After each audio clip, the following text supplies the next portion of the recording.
एक गांव जिसका नाम शिवपुर था। उसी गांव में एक प्राचीन मंदिर शिव जी का बना हुआ था तथा उस मंदिर में बहुत सारे नाग नागिन रहते थे। कोई भी व्यक्ति नाग नागिन की वजह से उस मंदिर में जाने से डरता था। उस मंदिर में इतने नाग नागिन क्यों हैं, किसी को यह बात पता नहीं थी। उसी गांव में एक मदन नाम का लड़का रहता था। उसे भी इस मंदिर के बारे में पता था कि वहां पर बहुत सारे नाग नागिन रहते हैं, पर वह उस मंदिर में जाना चाहता था और पता लगाना चाहता था कि क्यों इस मंदिर में इतने नाग नागिन रहते हैं, इसकी क्या वजह है। एक दिन की बात है, मदन गांव के लोगों के बीच बैठा हुआ था।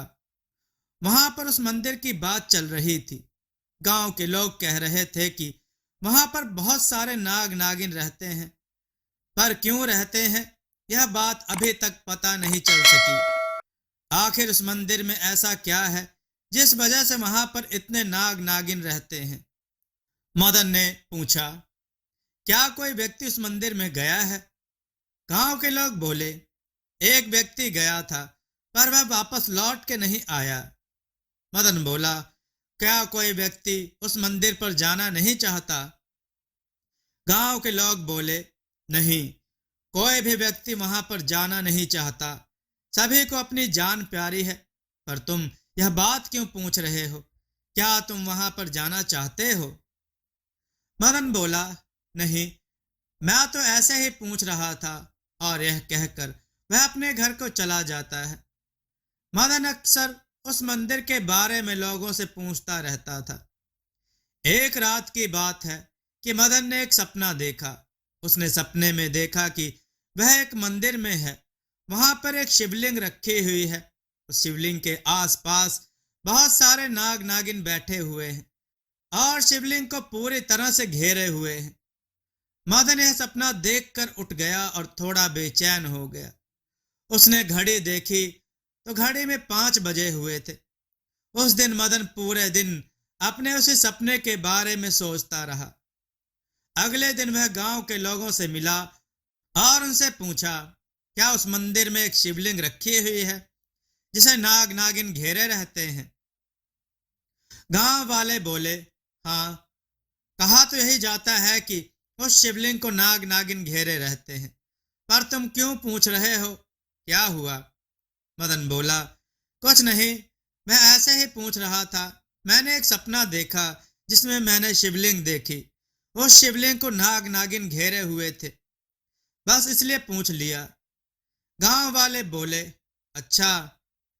मदन अपने घर को चला गया। मदन ने फिर उसी रात एक सपना देखा।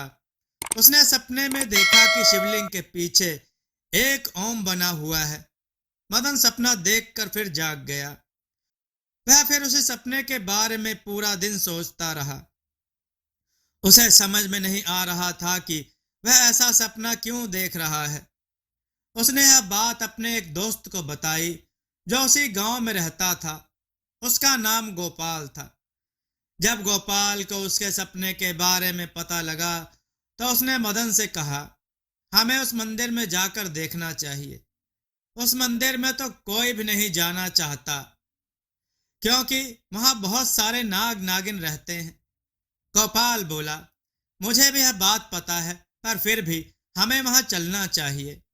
मदन बोला, मदन बोलना चाहा, पर गोपाल ने रोक दिया और कहा, क्या तुम वहां नहीं जाना चाहते हो? मदन बोला, हाँ, हाँ, मैं जाना चाहता हूं। गोपाल बोला, तो ठीक है। मदन बोला, पर कब चलेंगे? गोपाल बोला, कल सुबह निकलेंगे। मदन बोला, पर सुबह किसी ने देख लिया तो? गोपाल बोला, 5 बजे निकलेंगे। मदन बोला, ठीक है, तो फिर कल सुबह मिलते हैं। और यह कहकर मदन अपने घर को चला गया। उधर गोपाल भी अपने घर चला गया। अगली सुबह 5 बजे दोनों मिले और मंदिर जाने के लिए निकले। वह दोनों मंदिर सुबह 6 बजे पहुंच गए। मंदिर पहुंचने के बाद गोपाल से वह बोला, अंदर बहुत सारे नाग नागिन होंगे। गोपाल बोला, जब यहां तक आ गए तो अंदर भी जाएंगे। मदन बोला, ठीक है, और यह कहकर दोनों मंदिर के अंदर गए। जैसे ही उन्होंने मंदिर के अंदर कदम रखा, वैसे ही एक नाग ने फुफकार मारी। मदन घबरा गया। गोपाल बोला, मदन संभल कर। और यह कहकर गोपाल मंदिर के अंदर चला गया और मदन से बोला, तुम भी अंदर जाओ। मदन मंदिर के अंदर गया। जब दोनों मंदिर के अंदर पहुंचे तो उन्होंने देखा कि शिवलिंग के ऊपर और उसके चारों ओर नाग नागिन फैले हुए हैं। मदन गोपाल से बोला, ऐसा तो मैंने सपने में देखा था। गोपाल बोला, अच्छा, तो यहाँ ओम भी बना होगा। मदन बोला, होना तो चाहिए। गोपाल बोला, चलो देखते हैं चलकर। दोनों लोग आगे बढ़े। तभी एक नाग ने गोपाल को डस लिया। गोपाल चिल्लाया और बोला, मुझे सांप ने काट लिया। और यह कहकर वह वहीं गिर गया। मदन घबरा गया और बेहोश हो गया। जब मदन को होश आया तो उसने देखा गोपाल मर चुका है।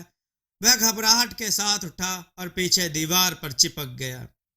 तभी अचानक शिवलिंग ऊपर उठी और उसके नीचे से बहुत तेज रोशनी आ रही थी। मदन उस शिवलिंग की तरफ बढ़ा। उसने देखा शिवलिंग के नीचे बहुत सारे हीरे जवाहरात और रत्न पड़े हुए हैं। वह नजारा देखकर चौंक पड़ा और सोचने लगा कि यह कैसे हो गया। वह अभी तक सोच रहा था, तभी उसे याद आया कि वह दीवार से चिपका था। जब वह दीवार के पास गया तो उसने देखा दीवार पर एक ओम बना हुआ है। यह ओम वैसा ही था जैसा उसने सपने में देखा था। उसने ओम पर हाथ रखा। शिवलिंग अपने आप नीचे हो गई और रोशनी बंद हो गई। मदन ने फिर ओम पर हाथ रखा तो शिवलिंग फिर उठ गई। मदन ने फिर हाथ रखा तो शिवलिंग फिर नीचे हो गई। मदन को सब कुछ समझ में आ गया। वह शिवलिंग के पास गया। जैसे वह शिवलिंग के पास पहुंचा कि नागों ने उसे घेर लिया। मदन घबरा गया और शिवजी का नाम जपने लगा। उसने देखा नाग उससे दूर जाने लगे। उसने शिवजी का नाम लिया और मंदिर से निकलने लगा, पर नागों ने उसका रास्ता रोक लिया। वह फिर घबरा गया और शिवजी का नाम लेने लगा, पर इस बार नागों ने उसका रास्ता नहीं छोड़ा। उसकी समझ में नहीं आ रहा था वह इस मंदिर से कैसे निकले। वह शिवलिंग के पास गया और शिवजी से बोला कि आप ही कोई रास्ता दिखाओ। तभी उसके सामने धुआं सा छा गया और किसी के बोलने की आवाज आई। वह बोला, तुम यहां से जब ही जा सकते हो। जो तुमने यहां देखा है वह तुम किसी को बताओगे नहीं। मदन बोला, मैं यह बात किसी को नहीं बताऊंगा। वह आवाज बोली, यदि तुमने किसी को बताया तो तुम जान से मारे जाओगे। मदन बोला, मैं यह बात किसी को नहीं बताऊंगा। मैं शिवजी की कसम खाता हूं। वह आवाज बोली, ठीक है, अब तुम जा सकते हो। और हाँ, यह भी ध्यान रखना, यह बात भी किसी को पता नहीं चलनी चाहिए कि तुम्हारा दोस्त यहाँ पर मारा गया। नहीं तो जो उसका हाल हुआ वही तुम्हारा हाल होगा। मदन बोला, मैं समझ गया। वह आवाज बोली, अब तुम जा सकते हो। मदन मंदिर से बाहर निकल आया और इसे एक बुरा सपना समझकर भूलने की कोशिश करने लगा। धीरे धीरे वक्त बीतता गया। मदन ने शादी कर ली। शादी के बाद वह और उसकी पत्नी बहुत खुश रहने लगे। धीरे धीरे वक्त बीतता गया। मदन के 2 लड़के तथा एक लड़की हुई। लड़कों का नाम श्याम और राम रखा, लड़की का नाम नंदिनी। समय के साथ बच्चे बड़े होने लगे और इधर मदन अभी तक उस बात को भूल नहीं पाया था। मदन बहुत गरीब था, पर वह अपने बच्चों को इस गरीबी की हालत में नहीं देखना चाहता था। इधर धीरे धीरे उसके बच्चे बड़े हो रहे थे। जब उसके बच्चे जवान हो गए तो उसने निर्णय लिया कि वह उस मंदिर का रहस्य अपने बच्चों को बताएगा। एक दिन की बात है, उसने अपने बच्चों को अपने पास बुलाया और उनसे कहा, मैं आज तुम्हें एक रहस्य बताने जा रहा हूं। राम बोला, बताइए पिताजी, कौन सा रहस्य है जो आप हमें बताना चाहते हैं। मदन ने उन तीनों को उस मंदिर के रहस्य के बारे में बताया। उस मंदिर का रहस्य जान के तीनों बच्चे चौंक गए और मदन से बोले, क्या वाकई में उस मंदिर में जेवरात और रत्न भरे पड़े हुए हैं? मदन बोला, हाँ। तुम तीनों मुझसे वादा करो यह बात किसी को नहीं बताओगे, नहीं तो तुम्हारी जान को खतरा होगा। श्याम बोला, तो पिताजी आपने क्यों यह बात बताई? आपकी भी तो जान जा सकती है। मदन बोला, मुझे पता है, पर मैं तुम तीनों को इस गरीबी की हालत में नहीं देख सकता, इसलिए मैंने वह रहस्य तुम्हें बताया। नंदिनी बोली, आपकी जान से ज्यादा कोई भी चीज नहीं है। राम बोला, नंदिनी ठीक कह रही है पिताजी, आपने हमें यह रहस्य क्यों बताया जब आपको पता था कि इसे बताने के बाद आपकी जान जा सकती है, फिर भी आपने बताया। मदन बोला, यह सब मैंने तुम्हारे लिए किया है, पर तुम यह बात अपनी माँ को मत बताना। तीनों बच्चे बोले, ठीक है पिताजी। मदन बोला, आज तुम तीनों लोग जाओ। मदन के बच्चे बोले, हम आपको छोड़कर नहीं जाएंगे क्योंकि आपकी जान को खतरा है। मदन बोला, होने को कोई नहीं टाल सकता, जो होना है वह होकर रहेगा, तुम मेरी फिक्र मत करो। श्याम बोला, कैसे ना आपकी फिक्र करें, आप हमारे पिताजी हो। मदन बोला, मुझे पता है, पर अब तुम लोग जाओ। मदन के बार बार कहने पर उसके तीनों बच्चे चले जाते हैं। थोड़ी देर बाद जब मदन की पत्नी मदन के पास आती है तो वह बहुत तेज से रोने लगती है और चिल्लाने लगती है। मदन के तीनों बच्चे भागते हुए आते हैं और बोलते हैं, क्या हुआ माँ? मदन की पत्नी बोलती है, तुम्हारे पिताजी।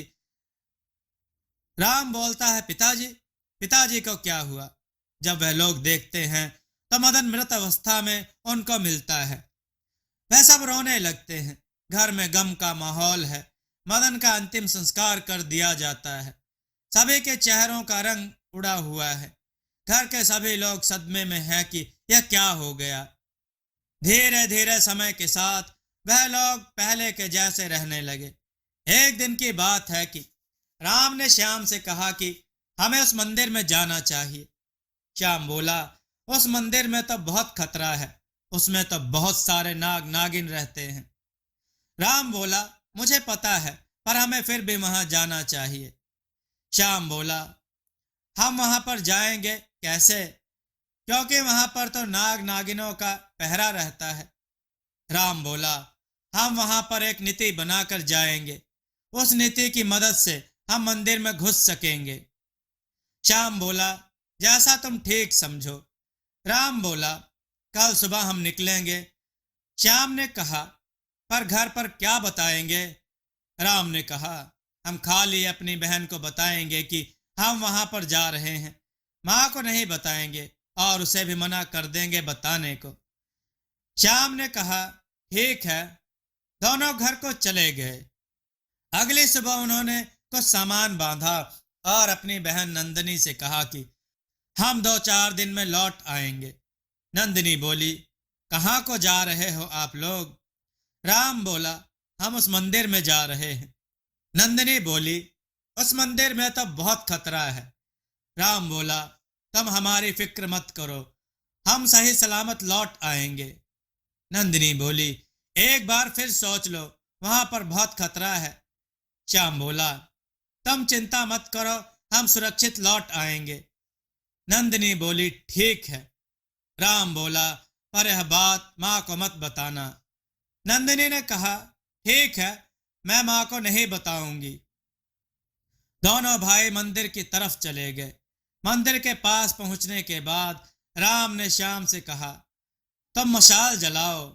श्याम ने बहुत सारी मशाल जलाई और मशाल जलाकर दोनों लोग मंदिर में पहुंचे। उन्होंने जलते ही मशाल मंदिर के अंदर डाल दी और खुद मंदिर से बाहर निकलकर पास में खड़े पेड़ पर चढ़ गए। आग की वजह से मंदिर से सांप बाहर निकलने लगे और कुछ देर में सारे नाग मंदिर से बाहर निकल आए।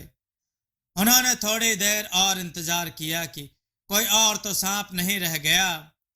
फिर कुछ देर बाद वह पेड़ से नीचे उतर कर आए और फिर मंदिर में आ गए। उन्होंने मंदिर में देखा कि मशाल की राख डली हुई है और कुछ सांप भी जल गए हैं। वह दोनों मंदिर के अंदर गए। मंदिर के अंदर पहुंचने के बाद उन्होंने दीवार पर बना हुआ ओम देखा। उन्होंने उसी ओम पर हाथ रख दिया। ओम पर हाथ रखते ही शिवलिंग ऊपर उठी और शिवलिंग के नीचे से तेज रोशनी निकली। वह दोनों शिवलिंग के पास पहुंचे। शिवलिंग के नीचे जेवरात और रत्न देखकर उनकी आंखें फटी की फटी रह गईं। उन्होंने बिना देर किए सारे जवाहरात और रत्न एक झोले में रख लिए और मंदिर से बाहर निकल आए। जैसे ही मंदिर से बाहर निकले, उनके पीछे बहुत सारे नाग नागिन पड़ गए। वे लोग अपनी जान बचाने के लिए खेतों की तरफ भागे और खेतों में से होते हुए जंगल में चले गए। पर वहां पर भी नागों ने उनका पीछा नहीं छोड़ा। वह जंगल में काफी दूर तक भागते रहे। भागते भागते वह खंडर मंदिर में घुस गए, पर वहां पर भी नागों ने उनको घेर लिया। उन्होंने जैसे तैसे करके आग जलाकर उस मंदिर से बाहर निकले और मंदिर से बाहर निकलकर फिर भागने लगे। वह लोग आगे आगे और सांप उनके पीछे भाग रहे थे। कुछ दूर जाकर उनको एक तालाब मिला। वह दोनों से तालाब में कूद गए। सब नागों ने मिलकर उस तालाब को घेर लिया और पानी में घुसकर मारने लगे और पानी में फुफकार मारने लगे। फुफकार की वजह से पानी जहरीला होने लगा। पानी ज्यादा जहरीले होने की वजह से उनके नीचे का हिस्सा गलने लगा। श्याम बोला, अब क्या करें भाई? राम बोला, पता नहीं। दोनों बहुत ज्यादा घबरा रहे थे। तभी राम बोला, ऐसा करो, झोले को बाहर फेंक दो, शायद सांप चले जाएं। श्याम ने रत्न से भरा झोला बाहर फेंक दिया। झोले को बाहर फेंकते ही कुछ सांप वहां से हटे और उन्होंने उस झोले को मंदिर की तरफ ले जाने लगे। वह नाग उस झोले को उस खंडर मंदिर में ले गए और वहीं पर उन रत्नों की स्थापना कर दी। और कुछ सांप वहीं तालाब के पास रहे और वह फुफकार मारते रहे। श्याम और राम ने हाथ जोड़े और कहा, अब तो हमने रत्न भी बाहर फेंक दिए हैं, अब हमको छोड़ दो। पर सांपों ने उनके एक ना सुनी और फुफकार मारते रहे और कुछ ही देर में दोनों भाइयों की जान निकल गई। उन दोनों की मौत के बाद सारे नाग वहां से चले आए और उसे खंडर मंदिर में रहने लगे। उधर नंदिनी सोच रही थी कि भाई अभी तक नहीं आए, क्या बात हो गई। उसने एक दो दिन और देखा और फिर अपनी माँ से बोली कि माँ, मैं अभी थोड़ी देर में आ रही हूँ। नंदिनी की माँ बोली, ठीक है। नंदिनी उसी मंदिर में गई। मंदिर में जाकर उसने देखा कि वहां पर राख और कुछ सांप जले पड़े हुए हैं। वह मंदिर की ऐसी हालत देखकर समझ गई कि यहाँ पर कुछ न कुछ भयंकर हुआ है और वह वहीं बैठकर रोने लगी और कहने लगी कि मैंने अपने भाइयों से मना किया था कि वह लोग यहाँ ना आए, फिर भी उन्होंने मेरी बात नहीं मानी। पता नहीं वो लोग कैसे होंगे। नंदिनी जोर जोर से रो रही थी। तभी अचानक किसी के बोलने की आवाज आई। नंदिनी बोली, कौन? वह आवाज बोली, तुम्हारे रोने का कोई फायदा नहीं, क्योंकि तुम्हारे भाई मर चुके हैं। नंदिनी यह सुनकर घबरा गई और बोली कि कौन बोल रहा है? वह आवाज बोली, तुम्हारे लिए यह जरूरी है कि अब तुम क्या करो, ना कि यह जरूरी कि कौन बोल रहा है। नंदिनी बोली, अब मैं अपनी माँ को क्या बताऊंगी? वह आवाज बोली, तुम अपनी माँ को सब कुछ सच सच बताना। नंदिनी बोली कि कैसे बताऊंगी? वह आवाज बोली, तुम्हारे रोने का कोई फायदा नहीं, अब वह वापस नहीं आ पाएंगे।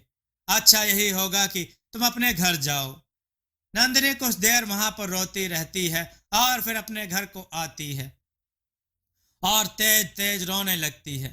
नंदिनी की माँ बोली, क्या बात हो गई? नंदिनी ने रोते हुए बताया कि अब भाई लौट के नहीं आएंगे और उनको सारी बात बताई। नंदिनी की माँ यह सुनकर बेहोश हो गई। नंदिनी ने उनको जैसे तैसे होश में लाया। वह दोनों अब बिल्कुल अकेले हो चुकी थी। अगली सुबह गांव में बहुत तेज तेज बातें चल रही थी। नंदिनी अपनी माँ से बोली, माँ, मैं अभी देख कर आती हूँ, और यह कहकर गांव में चली जाती है। गांव में पहुंचने के बाद गांव वालों से पता चलता है कि रात में वह मंदिर गिर गया। नंदिनी बोली, वह मंदिर कैसे गिर गया? गांव वाले बोले, पता नहीं, पर वह रात में अपने आप गिर गया। नंदिनी घर को लौट आई। नंदिनी की मां ने नंदिनी से पूछा, क्या हो गया? नंदिनी ने उनको बताया कि वह शिव मंदिर अपने आप गिर गया। नंदिनी की मां बोली, कैसे? नंदिनी बोली, यह बात किसी को नहीं पता, वह मंदिर अपने आप गिर गया। नंदिनी की मां बोली, ठीक रहा, उस मंदिर की वजह से मैंने अपने दोनों बेटे को खो दिया। नंदिनी बोली, आप ठीक कह रही हो, जो हुआ वह अच्छे के लिए हुआ। ना ही अब वह मंदिर रहा और ना ही अब रत्न। उस मंदिर की कहानी अब खत्म हो गई। नंदिनी की मां बोली, तुम सही कह रहे हो। दोस्तों, आपको यह कथा कैसी लगी? अपने विचार और सुझाव कमेंट में जरूर दें। हमारी कथाओं को लाइक करें, हमारे चैनल को सब्सक्राइब करना न भूलें। हमारी कथाओं को शेयर जरूर करें, जिससे लोगों को अच्छा ज्ञान प्राप्त हो। जय श्री राम भक्तों।